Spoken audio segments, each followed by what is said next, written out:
Our final presenter will be Dr. Ruth Dill Macky. She's a wheat pathologist at the University of Minnesota, and she's going to give us an update on bacterial leaf streak in wheat.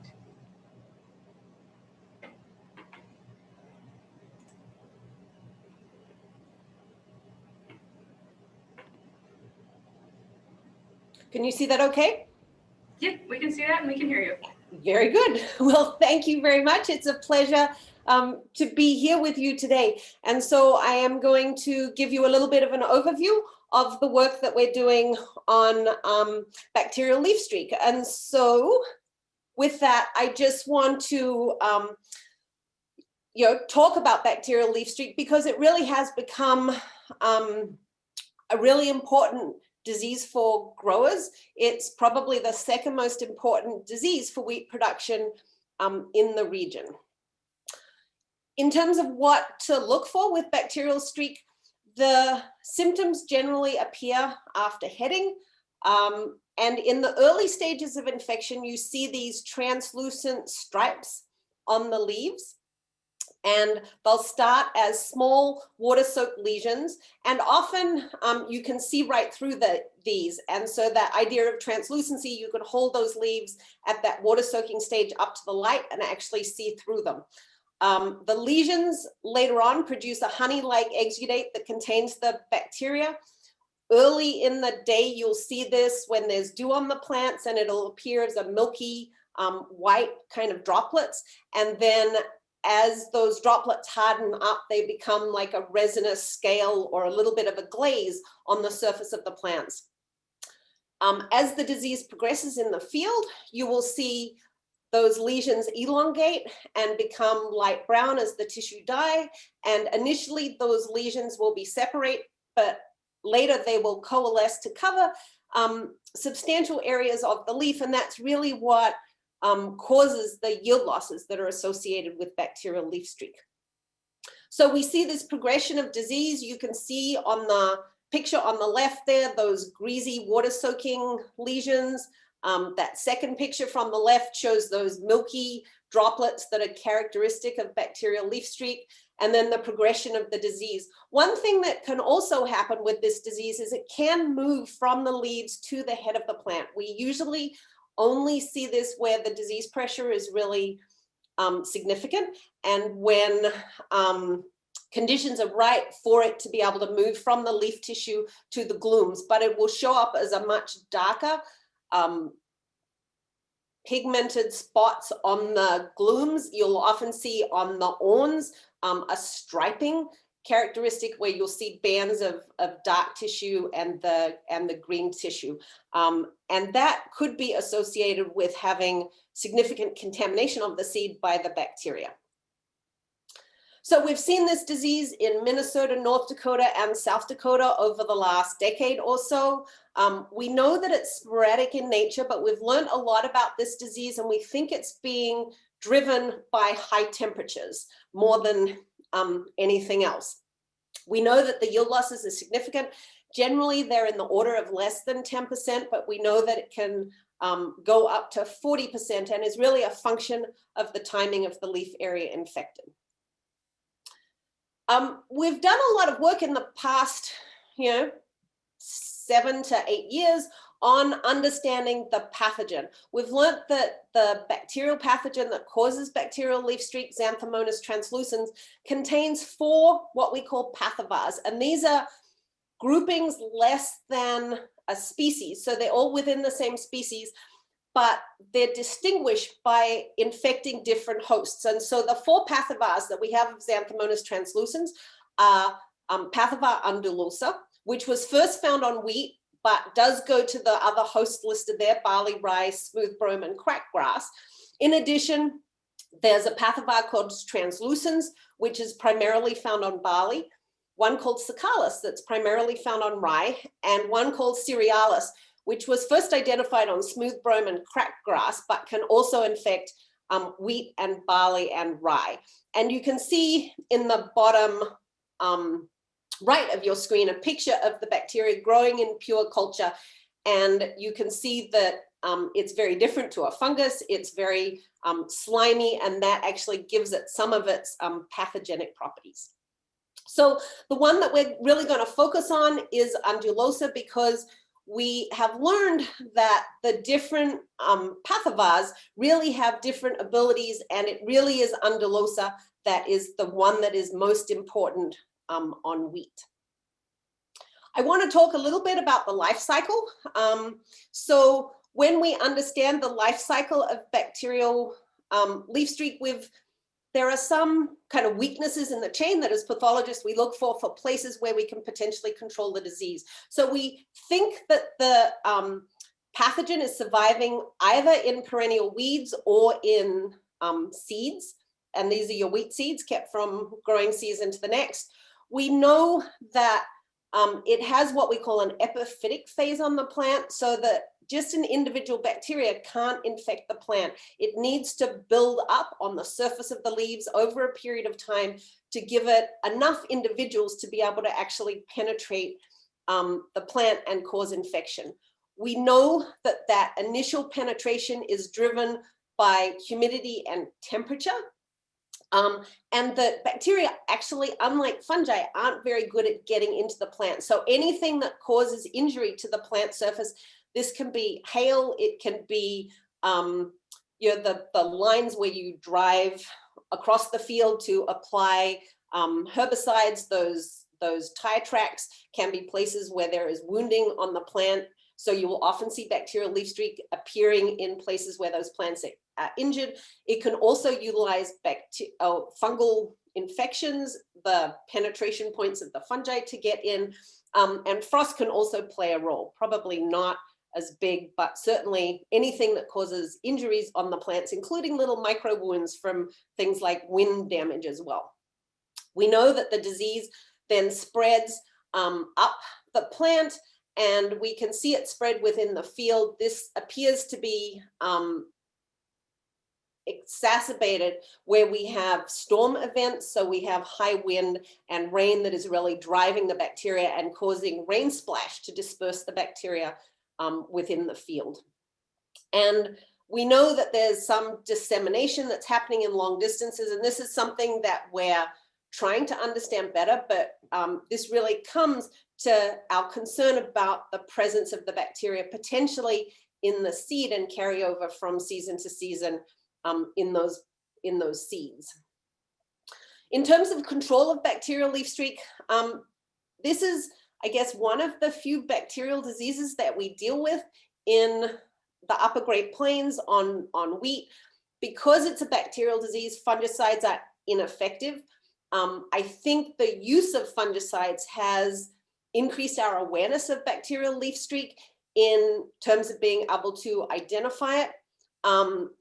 We've had some challenges in that we don't fully understand the epidemiology. That's why we've done some work to understand what pathogen populations are out there and where those pathovars are relevant. In terms of management, I'll speak a little bit about this. We think that these bacteria are surviving on a range of different hosts, so weed control can be important. I would say for disease management, variety selection is incredibly important, particularly avoiding very susceptible varieties. Often when we think about controlling disease, we think most about deploying resistance, but in many cases from a pathologist standpoint, I think avoiding the really susceptible lines is probably in some ways more important than maybe selecting resistance.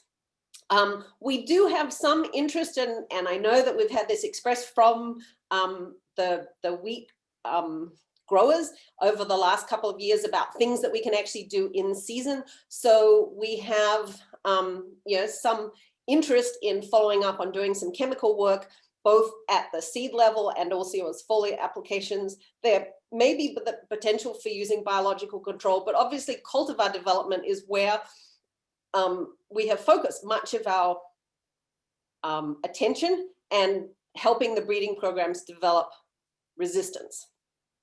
So this brings us to the research activities we've been doing. We have really established techniques for inoculating plants in the greenhouse in the field to be able to see plant reactions. We established in 2013 a cooperative screening nursery between Minnesota, North Dakota, and South Dakota universities to screen materials from the breeding program in the upper Midwest. We have examined the pathogen population, both to understand the variation in it and understand the capacity of the pathogen to infect these different hosts. We've done that both regionally and within individual fields to understand the diversity in the field. And then the work that we've done most recently has been really looking at the pathogens associated with grassy weeds in and around wheat fields. So the Bacterial Leaf Streak nursery, I just mentioned, we started in 2013, and we're screening material that includes both commercial cultivars and advanced lines from all of the breeding programs in the upper Midwest. And this has been funded by the Minnesota wheat growers for the past 8 years. So we inoculate these nurseries, and then we spray these plants in the field. And you can see in both of these pictures, you can see individual 2-row plots that represent the different material from the breeding lines, where you can see there's yellow discoloration in some of these plots where the disease has started to develop. We will score these 2 weeks after infection. The picture there is with Juhu Liu from North Dakota and myself in the field. And you can see the 2 plots in the right-hand picture with the 2-row plot on the left showing significantly more bacterial leaf streak than the one on the right. This is the data from 2020. We have significant differences in these varieties. There is some variation from site to site. The first 4 columns there are showing the 4 locations: St. Paul, Crookston, Fargo, and Brookings, with the mean ranking in that right-hand column. And you can see there's significant variation there. We use this data to provide that information back to the breeding programs. This is the information for the release cultivars, but there's also information for the advanced lines.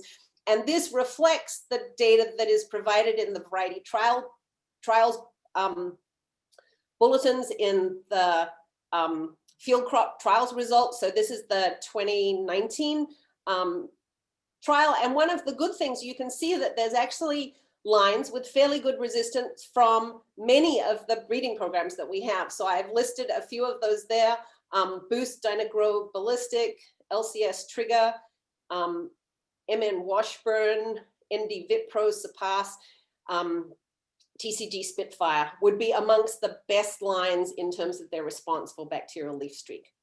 So one of the things that we're interested in is really trying to understand the survival of this bacteria from one growing season to the next. And we've really focused on looking at this particular Pathovar undulosa that affects wheat, that mostly affects wheat. So one of the things that we did, this shows you a picture of the isolates that were taken from wheat.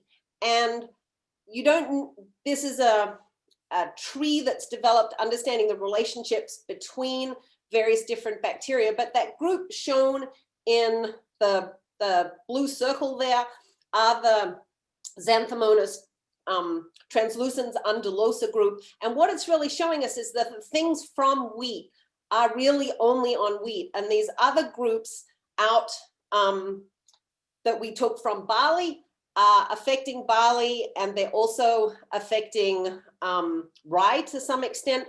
But it really shows that the disease on wheat and barley is really caused by totally separate groups of pathogens, which means for that reason, we want to concentrate the wheat resistance work just using resistance to Xanthomonas translucens Pathovar undulosa. The other work that we have done, and this is work that we've just completed in the last year or two, is really looking at the pathogen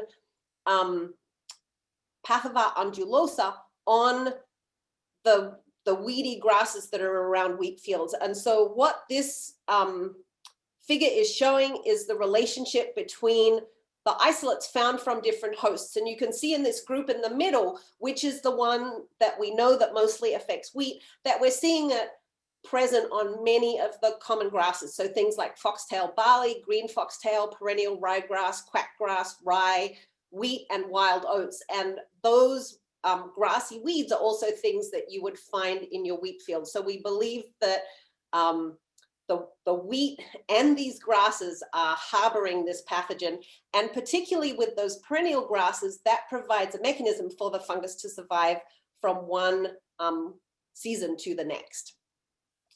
So that's where we're kind of focusing our interest. We're also interested in understanding if the fungus will survive in the seed from one growing season to the next. So the things that we're focusing on, or that we have, I think, achieved at this point, is that we have developed some molecular techniques for identification, which will help us identify undulosa, and we're testing that to see if it will work to be able to identify the pathogen in seed lots, so that if we know both that we have undulosa and we have significant levels of it in seed lots, we will be looking potentially at the treatments for that seed.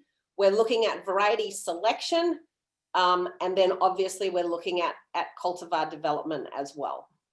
So just finishing up, thinking about where it's surviving in the seed and the perennial weeds is potentially a weak spot for this pathogen, and that's where we're targeting some of our efforts. So ongoing planned research, I think I just mentioned some of this. We're going to validate the detection assays. These are molecular tools for rapidly identifying the pathogen in seed lots to establish risk, and maybe also important where for the breeding programs where they shuttle material between North America and New Zealand, they have to be free of this because it is a quarantine pathogen. We want to look at where it's surviving on the seed surface or the interior. We want to look at examining the efficacy of seed treatments. And I think you folks have some interest in examining the efficacy of foliar treatments, and that's something we're getting a working group together on shortly. So with that, I will thank all of the cooperators and many of the folks from my lab, and also for the breeding programs as well. So I would thank everybody, and I'll be happy to take some questions.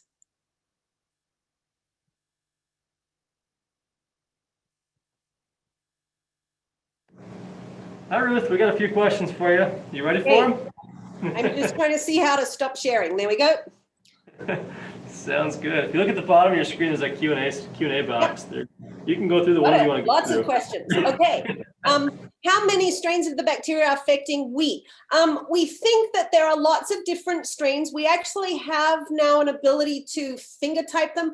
We don't believe that they behave differently in terms of the response to the pathogen. So it's not like the cereal rust, for example, where we know that different races of the rust have different ability to affect plants. So we don't think there's necessarily differences in that are important in host response, but by being able to use a fingerprint for these different isolates, it gives us an ability to track and look at their movement. And that is something that we really haven't had previously.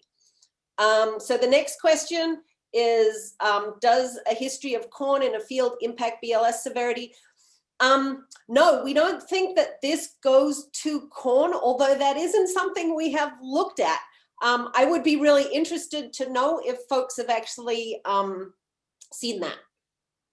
So are they mutating? We don't believe that there are any changes. We know that BLS is temperature driven. We don't have any evidence that the pathogen has evolved to become more aggressive over time. But it's clearly driven by warm temperatures. And I think our awareness of it has also been increased by our use of fungicides. Where growers have seen fungicides fail, sometimes it's because the fungicides have worked, but they're not effective against the bacteria. So where fungicides appear to fail, it has increased our awareness of the presence of a bacterial disease.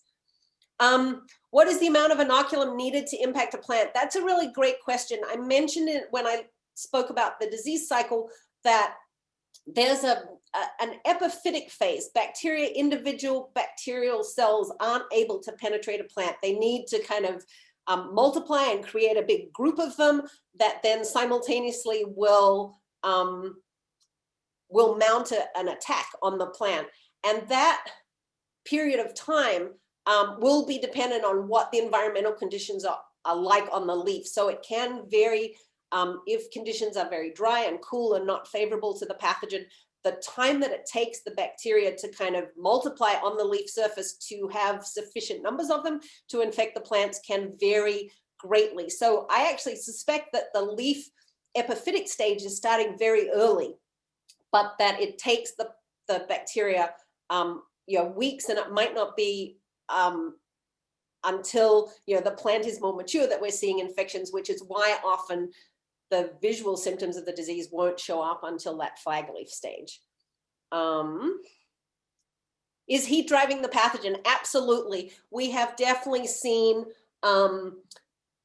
this disease driven by warm temperatures. We have seen wet and cool conditions where bacterial leaf streak just does not take off. It's very difficult to experimentally prove that in the field, but we have sufficient circumstantial evidence from the years of field trials we have now done and the observations that we have made to think that temperature, even more than moisture, is driving this disease. And that would be counter to what we thought at the beginning of our understanding of this disease.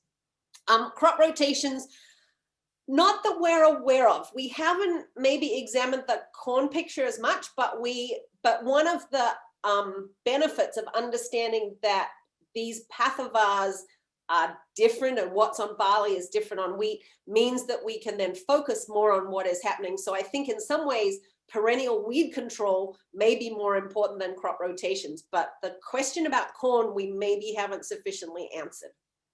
How soon before you're able? We're hoping to be able to do that. We were planning on starting a lot of that work this fall. Because of COVID, we couldn't get into the lab as much. We have tests that we know work, but we haven't been able to, this fall, validate them with commercial kind of seed lots. I anticipate that we will have that done and working this spring. And so, Roger, that's a great question. We could work with Minnesota Crop Improvement to actually do some of that testing. The question I would then have is that once we know it's present in the seed, we need to understand how important that transmission is, and we need to have some kind of response, a treatment to be able to treat those seeds with. What seed treatments and foliar products have been tested? There has been significant talk about the use of copper because we know that copper, unlike many of the other fungicide active ingredients, copper is also an effective fungicide. It inactivates enzymes in many biological systems. We have some concerns with copper because we know it can be phytotoxic to the plant, so it can cause some leaf tissue damage. There's also significant evidence in the literature that the bacterial leaf streak pathogens, Xanthomonas, can rapidly develop resistance to copper. And so we're interested in looking at it. It may be that some of the biologicals, things like bacillus or Pseudomonas bacteria could be useful, and there are some commercial products, and I think we're meeting with some Minnesota Week folks and Andrew Friskop at NDSU just next week to start thinking about how we could maybe respond to that. Field borders and perennial grass as a repository for inoculum. I think, yes, David Wills asked that question. That was our interest in really looking at the grasses that we think those weeds, and particularly the perennial weeds, may be providing a place for the bacteria to survive over the winter. We don't know how well it survives in crop residue, and that's another question that we have.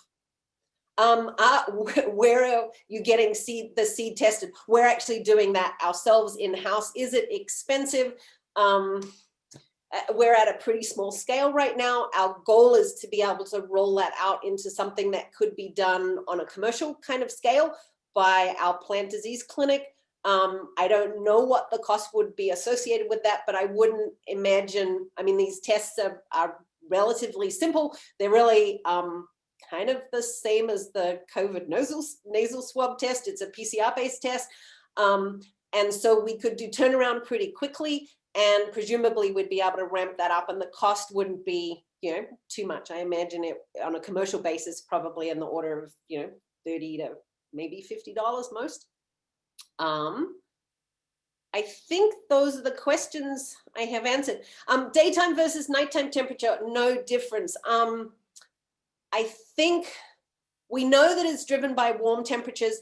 It's probably a combination of all of those things, but I would say that the higher overnight temperatures are probably driving things, more. There doesn't seem to be an upper limit for this bacteria in terms of, we're not hitting temperatures where it's not comfortable. So the higher low temperatures rather than the higher high temperatures are probably what's driving the disease. Flowering time amongst varieties. There definitely is in our nursery a compounding effect of variety maturity. And so we know that we have to be careful in some of the very early lines in our Bacterial Leaf Streak cooperative nursery, and some of the very late lines tend to escape disease. So we have to be pretty careful on how we interpret that data. And that's the reason that we have established this nursery and having multiple sites and multiple years in that the data are a little bit variable, which is why you need a pretty good data set to be able to tell if that reaction is consistent. And certainly some of that variation is coming in by the interplay of host maturity with the environmental conditions and in our inoculated nursery when we're inoculating the nursery.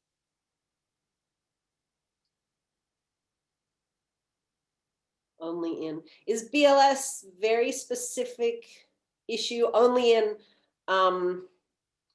NP, spring wheat in North America.